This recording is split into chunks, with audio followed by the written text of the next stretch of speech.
welcome to the Grand Prix-Cap for the Bahrain Grand Prix here on the Five Red Lights F1 podcast. My name is Aaron Harper, and in this episode I'll share my thoughts on the opening race in Sakhir, debating all the major talking points and rating every driver's weekend performance. Now, this podcast can be found on most podcast platforms such as Spreaker, Apple, Spotify and Google, as well as many other places. You can also find it on YouTube, along with many other videos like the Flying Lap, where I review the race and headlines faster than the pole position lap time. The Flying Lap for Bahrain is already up, so go and check that out if you haven't already. Like, follow or subscribe wherever you're listening or watching, and it would be super kind of you if you could rate the podcast on Apple or Spotify, or just leave your feedback with a YouTube comment. It would be hugely, hugely appreciated. You can also follow me on social media at 5_red_lights on Twitter and 5redlights on Instagram.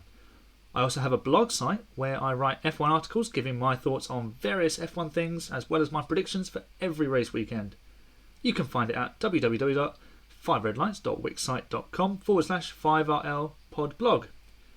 Now then, let's get into the first Grand Prix Cap of 2022. And B1. Let's go! Let's go! Come on! That's exactly how we should start a season. Come on! 1-2, baby! 1-2! Yeah! So I'm going to start sort of Friday for this weekend because it's the opening race. It was so hotly anticipated. There was so much going on, not just with new regulations, but drivers in different cars, and would Ferrari be up there? How bad was the Mercedes issues? What about McLaren? Who was actually going to have the fastest car when push came to shove? So sat down Friday afternoon to watch practice, and Bahrain practice is not always entirely representative, I feel, because one session is in the middle of the afternoon, and then the second session is in the evening when the race is going to be run. So it's only really one session where the actual representation in terms of what the car will do and the possible lap times is available to the teams, which I suppose it's no different to a normal Friday maybe in Europe where they run in the morning, but you know, temperatures can be cooler on an afternoon, but in the desert the temperatures are sky high in the afternoon, and then they really cool off in the evening. Now, practice was an intriguing experience because I was sitting there trying to define a competitive order in my head, and that was not only limited but incredibly difficult. I mean, it's clear early on that both Red Bull and Ferrari had the pace that they'd shown in testing, and Mercedes very quickly showed that they were still on the back foot. They were struggling with the porpoising, and I was just trying to fathom who was where, and it was incredibly difficult. I mean, Alpine were up at the top of the times a lot, and that's not unheard of. I mean, they were second and fourth in Abu Dhabi last year, I think, in one of the practice sessions, and then I think they ended up out of the points in the race. It's just madness. Gasly was fastest in FP1, and then you had Schumacher and Magnussen in the Haas car sandwiching Hamilton. I think they were 8th, 9th, 10th in FP2. It was kind of bizarre, and probably my comeuppance for looking into non-competitive running and looking into it too deeply. Saturday came around, and qualifying was just as mystifying and exciting. Kevin Magnussen, my star of qualifying, he got into the top 10, took a 7th place grid slot despite having a hydraulics issue midway through the session, and Valtteri Bottas got the Alfa Romeo up into the top 10 with 6th place. But the day belonged to Charles Leclerc. He took the pole position. Carlos was actually quicker on the first set of runs than Charles and Max, but Leclerc produced an absolute belter to take pole position ahead of Verstappen, which set up a really intriguing front row and race for Sunday. Mercedes looked a bit better in practice on Saturday, and that kind of translated into qualifying. Lewis dragging the most out of it for P5 on the grid. That was about the best they could have hoped for, and getting on the second row would have been a minor miracle, I think. Unfortunately, George made a bit of a mistake on his final lap, but it's interesting that Toto Wolff and George, and I think maybe Andrew Shovlin mentioned that they tried a different approach to the preparation lap with George for that final run, just to see if it worked. You know, if you just keep doing the same thing, you'll probably end up getting the same result. So they tried something different, and George just had no grip at turn 1. But it speaks a lot about the culture that Mercedes are happy to speak about that and go, yeah, we tried something, and you know, it's not just, oh, George made a mistake. It's, well, we as a team told him to do this and it didn't work, so the blame kind of lies with us. But George was happy to go with it. So it speaks volumes about the culture and the dynamic of that team, especially considering that George and Lewis is a newish pairing. At the back, we had Aston Martin and McLaren in the mud a little bit. 17th and 18th for Aston Martin, 13th and 18th for McLaren. Difficult day for them on Saturday, but without doubt Kevin Magnussen was the star of qualifying, battling a hydraulics issue, his return to F1, riding the crest of that wave. P7 on the grid, just superb from K-Mag. So yesterday, race day dawned with the usual excitement and anticipation of the opening race of the season, and of course they made us wait until the middle of the afternoon here in the UK to witness it, although it would have been an even longer day in Bahrain, because it wasn't like 6, it was like a 6 o'clock local time start or something. The 5 red lights went out and Leclerc covered off Verstappen at the start and then opened up a gap to Max in the early stages. Interestingly, Charles started on brand new softs compared to Max using used softs. This is now obviously the rule where drivers don't have to use the tyre that they set their fastest lap time in Q2 on if they qualify in the top 10 to start the race, which interesting rule change. I mean, I suppose it doesn't box like the back half of the top 10 in to starting on the softs, and maybe then the front guys having qualified on the mediums. But then you're going to get very similar strategies. This rule might need a little bit of tweaking. It might need the caveat of they might have to force 2-stop races. They might have to use all 3 compound of tyre, and then maybe Pirelli can bring even softer tyres, so they can be even more aggressive with their tyre strategy, knowing that the teams have to stop twice. It almost takes that jeopardy of punctures out of it. So work to do on that one, I think. The jury's still out on that rule. And talking of pit stops and tyre changes, it was Red Bull that went for the undercut, and they almost pulled it off. Max pitted 2 laps before Charles did in the first stint, so he got that undercut, fresh set of boots, and he closed right up. And we had a great fight with Max and Charles, showing exactly how well the new cars can race each other. Fastest lap for Max Verstappen. He's got DRS, he's got a great run, and here comes Max Verstappen to take the lead in Bahrain. He's got in front of the Ferrari. Can he hold on? Not run too wide. Beautifully done by Max Verstappen. Leclerc now in second position. Max was almost able to close completely in from a whole second behind. In fact, he did dive down the inside a couple of times from that far back. And Charles was happy to allow Max the pass at turn 1, using some intelligent racing now to position himself really well for the DRS run to turn 4. His first re-overtake on the outside was just fantastic. Down into turn 4, he'll go for the outside. Oh wow, fantastic move. If he doesn't go too wide on exit, that was stunning. And Max tried again. Charles using the same tactic though, knowing that he could open up the gap through sector 2. Charles happy to allow Max the inside line to take the position, all the while knowing that he could use DRS to slip back up the inside on this occasion, and he did the job, got himself back in front on both occasions. Max overdid it in his eagerness to get in front because the third time he kind of went down dare on the brakes, locked up, went very deep and handed Charles the place back. Kind of cooked his tyres in that sense. I think his ambition to get into the lead sometimes gets ahead of him. He does need to be a little bit more long-term thinking. in his approach at times, Max. This is not a rookie we're talking about. He's not just arrived at the front of the grid.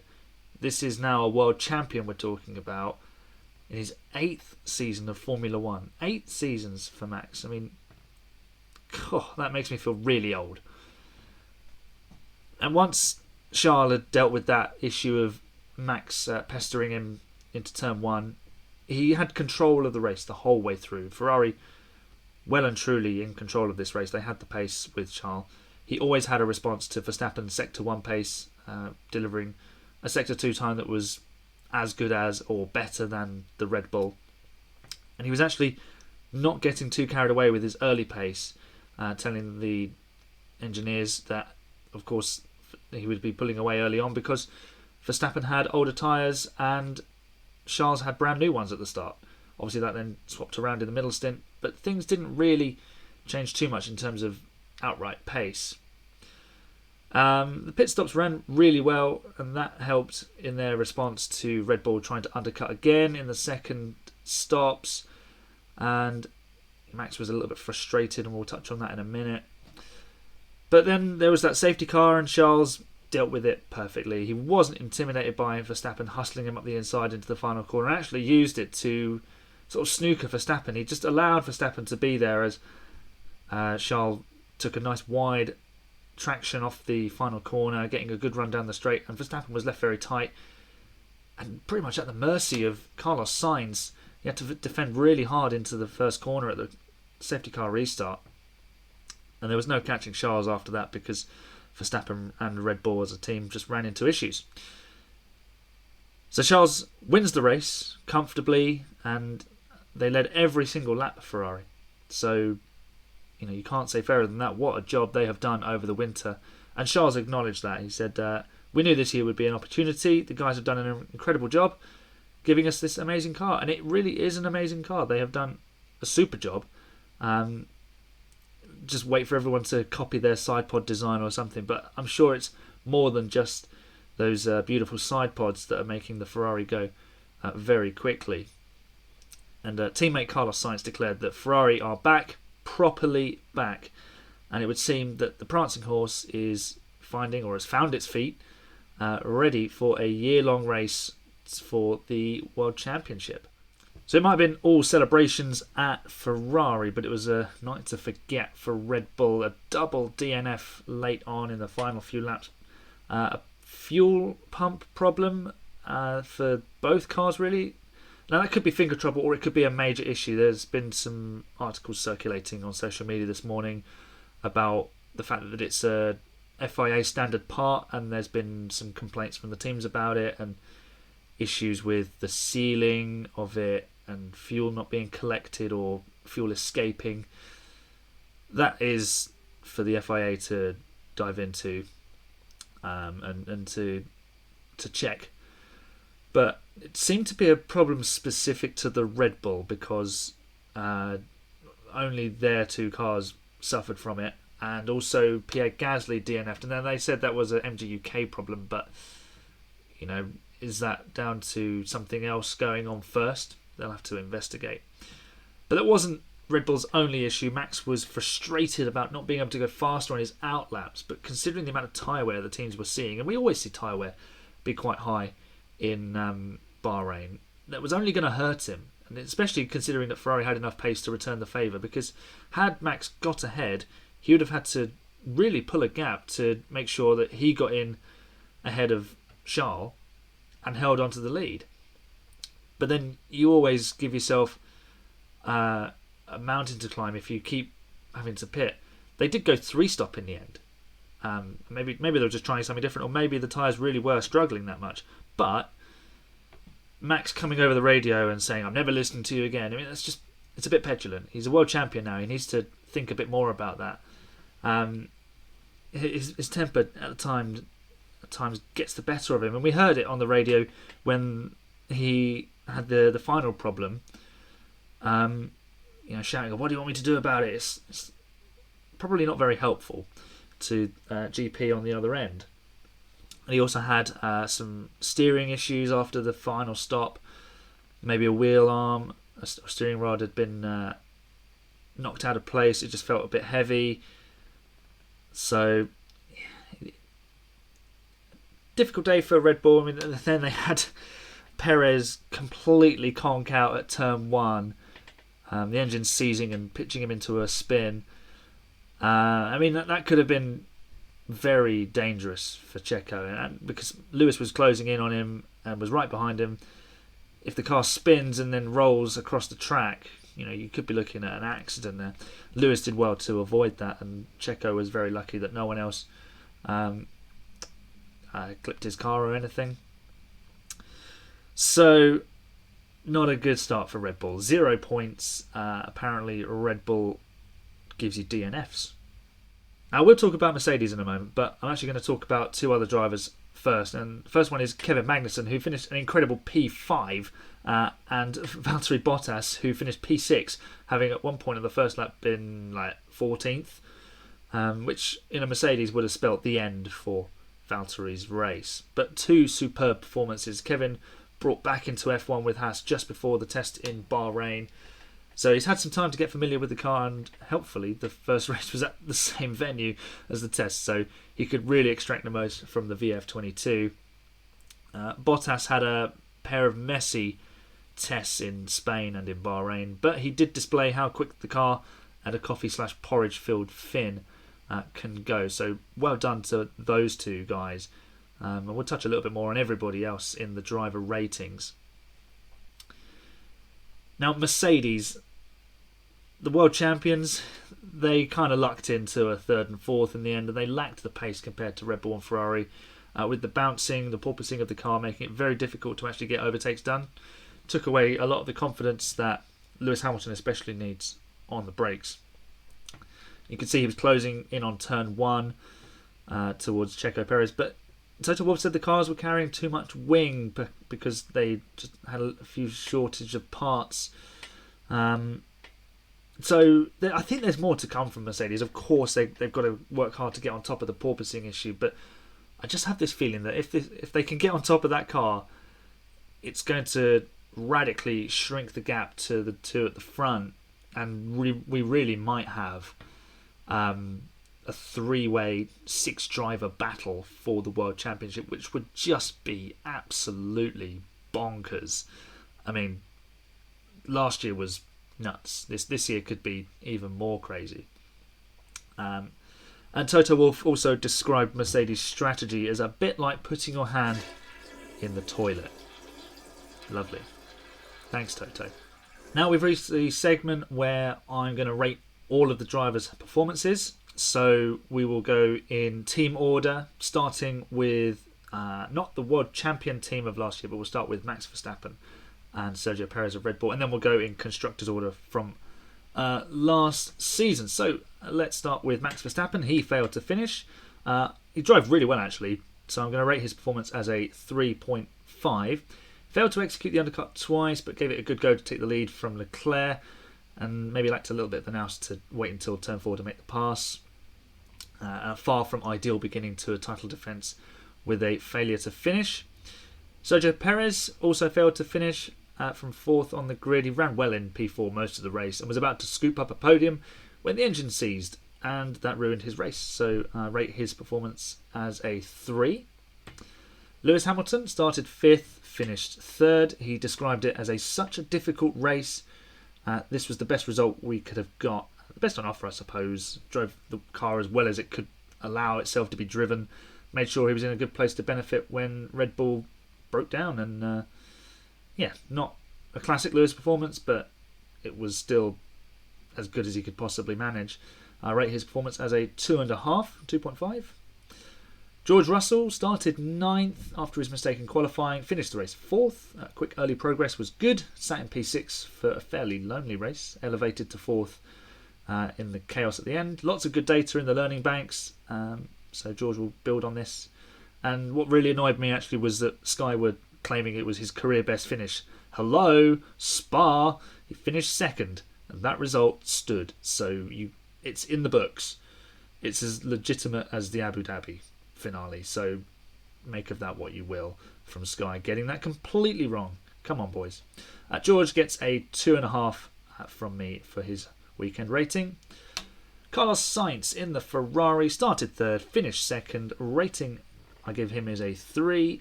Ferrari is back, it's properly back. The hard work is paying off. Lacked a little bit of race pace to go with Max and Charles, but pounced on Max's alien car to follow his teammate home.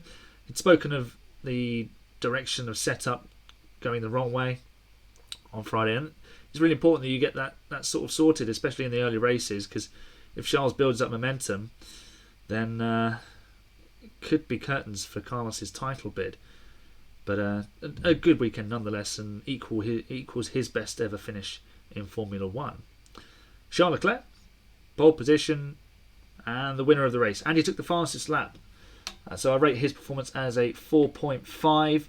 We knew this year would be an opportunity. The guys have done an incredible job giving us this amazing car. He took a superb pole, got the win he deserved by the end, and won the fight with Max to keep control of the race. And it lays down a massive marker for the year ahead, not only within his own team, but against Max as well. Max can race him, but aside from barging him out the way at Austria, Charles isn't going to go down without a fight, and Max knows he's got a battle on his hands now. Lando Norris started 13th, finished 15th. I rate his performance as a 2. It was a miserable day for McLaren. No pace, strategy didn't work. A lap down at the safety car meant the cars were out of the picture by the time the restart procedure was executed. And as for Daniel, 18th start, finished 14th. Again, a rating of 2. Probably just a learning weekend for Daniel, considering he'd missed the final test with COVID. So I suppose he was always on the back foot.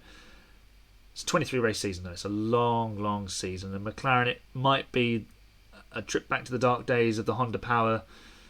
But that car, I just feel like it's got pace. Once McLaren get on top of these issues with the brakes or whatever, and I just think that it's going to have some pace. I think it's a fast car. I want it to be fast because it looks brilliant. You can't just have that car languishing at the back. It's got to be up the front, fighting for points and podiums and potential wins when it looks that good.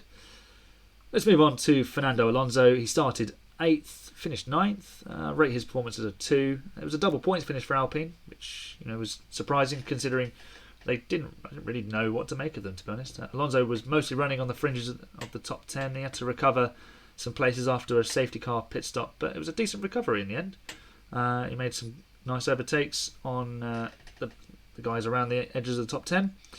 But he did finish behind his teammate Esteban Ocon, who started 11th. And of course, there was none of this tyre offset strategy because I think they both started on the softs. So Esteban was just purely faster and finished 7th. I rate Esteban's performance as a 2.5. Jumped up 4 places from his start position. Had a much better race pace than Fernando, making an overtake on track and then never looked back. He did pick up a 5-second time penalty for tagging Mick Schumacher into a spin on lap 1. So that's a great result, really considering 5 seconds added and how close the mid-pack is. Next up is Pierre Gasly. He started 10th and failed to finish. Drove, just the sort of race that Pierre does in an AlphaTauri. I rate his performance as a 2. He was the first DNF of the race, of the season. The car caught fire as it failed. Suspected MGUK issue, as I mentioned earlier. Probably have picked up a few points, though, had the car got to the end. Talking of picking up points for AlphaTauri, Yuki Tsunoda did. He started 16th. A dismal qualifying display, really, failing to get out of Q1. Bagged an 8th place, though. So I rate his performance as a 2.5. Seems to like it in Bahrain, doesn't he, Yuki? Bettering his 9th place in 2021 on his debut with 8th place this time around. And it's back-to-back points finishes in F1 races, considering he finished 4th in Abu Dhabi last year. Nico Hülkenberg at Aston Martin subbed in for Sebastian Vettel. The car probably ran about where it would have anyway. Nico qualifying 17th, finishing 17th and last of the finishers. So I rate his performance as a 2. Lance Stroll started 19th and then somehow ended up in 12th. I don't know if he pitted under the safety car. I haven't looked that up yet. But he still finished 12th. Doesn't get anything for it, to be honest. But I rate his performance as a 2. It was a kind of typical Lance performance, really, because it was a poor qualifying display, and then on the race day he just made his way up the order a little bit, but didn't get any points. Maybe a day with a bit more chaos especially at the front. A point comes his way, but a tidy enough race from the Canadian. And another Canadian who drove this weekend was Nicholas Latifi. Qualified 20th, finished 16th, but he was outperformed by Alex Albon completely all weekend. Ran towards the back of the grid most of the Grand Prix, so I rate Nicholas's performance as a 1.5. A very disappointing weekend for Nicky. Alex Albon qualified 14th, got the Williams into Q2 when maybe it really shouldn't have, and he beat Yuki Tsunoda, so I mean, you tell me who should be in the AlphaTauri. But he did only finish 13th while Tsunoda finished 8th. Qualified well, raced hard, showed why he's absolutely an F1 standard driver. The battle with Bottas and Guan Yu Zhou was excellent, displayed his racecraft there beautifully. Rate Alex's performance as a 2.5. Valtteri Bottas qualified 6th, finished 6th, but he did have a terrible start, dropping 8 places on the first lap. Recovered nicely though to pick up P6 on his Alpha debut and actually overtook another car in front of him for once. So well done to Valtteri Bottas. I rate his performance as a 4. Guan Yu Zhou started 15th, qualified into Q2, which was an impressive effort on his first run in Formula 1. Finished race 10th. Debut point for Guan Yu Zhou, who showed a cool approach and kept his nose clean when battling against other drivers. Would have been very easy for him to knock off a wing or tag a wheel or something, just spin. As a certain driver showed us last year, it was all too easy to just spin a car.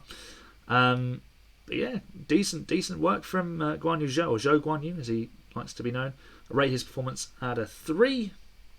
And the final team, which probably isn't going to be the final team for much of this year, is Haas. Mick Schumacher started 12th, got himself well into Q2, finished 11th, missed out on that point, but he got his elbows out when he needed to, drove a really good race, considering he was spun 360 degrees on the first lap after Ocon clipped his rear wheel.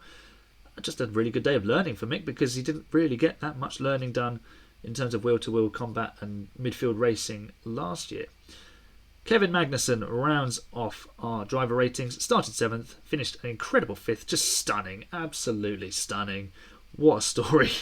Kev made the moves he needed to with no fuss after pit stops, settled into P7 just behind the Mercs, and then elevated to P5, which is just incredible for that team, considering that the tricky period they've had over the last couple of years. Just brilliant. And it's nice to see Gunther Steiner smiling. So I think Kevin can fox smash as many doors as he pleases for the next few days, because Gunther will be just, I don't care. It'll be great. And let's see where Magnussen can put that car in Saudi at the weekend. That's your driver ratings from me this week for this race. Let me know if you agree or disagree with any of them. Have I been a bit too harsh? Have I been a bit too generous with some of them? Charles Leclerc was driver of the day, but I've rated him and Kevin Magnussen fairly equal. I did actually give my driver of the day to Kevin Magnussen yesterday on the Grid Talk podcast, which you can find on YouTube or on many podcast platforms. So go and check that out. I was there with George Howson, Tom Downey from EF1, and Phil Matthew from the Grip Strip podcast, and we had a really good chat. So if you want a bit more about the Bahrain Grand Prix, go and check that out. So now I'm going to rate the race. 7 out of 10 I'd give this race. An exciting opening. Found a bit of a lull in the action just before Gasly's Alpha turned itself into a Sunday barbecue, which prompted a frantic end to the race after the safety car, with Red Bull breaking down as Hamilton chased Perez, and obviously Verstappen's issues as well. But there was action all the way through the field. There were lots and lots of close racing, which is promising for the season ahead. We have reached the checkered flag on another episode though. Now, before I leave you, remember to like, subscribe or follow the podcast wherever you find it, and to check out my blog site. Follow me on social media as well, Twitter at 5_red_lights and 5redlights on Instagram. The next episode from me will be a review of the Saudi Arabian Grand Prix from this weekend. Last year was just it was chaos, wasn't it? I mean, what on earth is it going to serve up this time around? It's fast, high-speed corners, and these cars are flipping quick in high speed. yeah, it's going to be sensational watching them around places like Spa and Silverstone. Monza could be tricky though, because it's the low speed, they're really clumsy. So yeah, it's going to be a fun weekend in Saudi. Whatever your opinion on the race being there is, let's look forward to it and enjoy the racing. Thanks for joining me. Enjoy the action at the weekend, everybody, and I will see you when the 5 red lights go out.